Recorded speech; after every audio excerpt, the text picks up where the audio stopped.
Et c'est aussi la santé publique qui est au cœur d'une première opération organisée aujourd'hui par la préfecture. Dépistage, sensibilisation, prévention.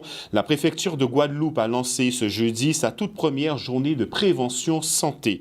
Diabète, hypertension, obésité, des stands de dépistage gratuits très fréquentés par le public. Un événement pensé pour informer, rassurer et encourager à prendre soin de sa santé, comme nous le décrit Loïs Laine dans ce reportage. C'est la première fois que la préfecture organise cette journée de prévention santé dans un département qui, vous le savez, présente un certain nombre de données épidémiologiques sur la santé des populations qui méritent d'être suivies de près. Je pense notamment au diabète, avec le test sur la glycémie. Je pense également au contrôle de l'alimentation, en essayant de varier l'alimentation, notamment en direction des plus démunis qui, malheureusement, n'ont pas suffisamment de moyens pour avoir une alimentation diversifiée. Il faut savoir qu'une des priorités du pôle Santé Nève, c'est la prévention, la sensibilisation, l'information autour du public. Faire un dépistage à la préfecture, c'est une continuité en fait de nos actions, parce qu'on n'en fait pas uniquement qu'à la préfecture, on en fait dans les pharmacies, on en fait dans les actions extérieures. Le 22 novembre, on sera à l'Esplanade de Basse-Terre pour faire encore de la sensibilisation. Donc c'est une continuité de notre travail de prévention et sensibilisation. On est présent aujourd'hui aux côtés de la clinique parce que le dépistage cible effectivement les salariés qui sont souvent des parents, ou même s'ils ne sont pas parents, ils ont peut-être des nièces, des neveux qui sont peut-être en situation de surpoids et d'obésité.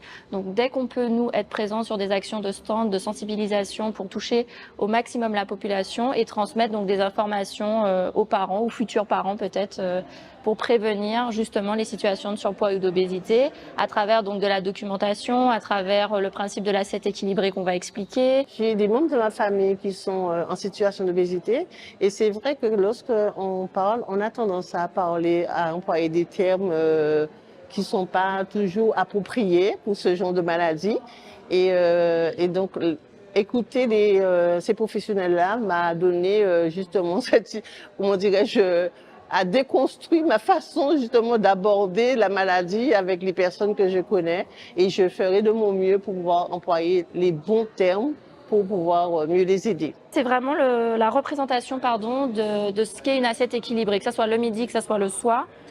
Autant que possible, j'essaie normalement d'équilibrer mon assiette avec moitié légumes, que ce soit des légumes crus ou des légumes cuits ou un mélange des deux. Donc je peux très bien avoir qu'une salade de concombre ou alors avoir un gratin de Christophine par exemple, avec en accompagnement un petit poisson, un court bouillon de poisson et un féculent, un quart de féculent, un quart de protéines, un petit court bouillon de poisson avec du riz ou des racines.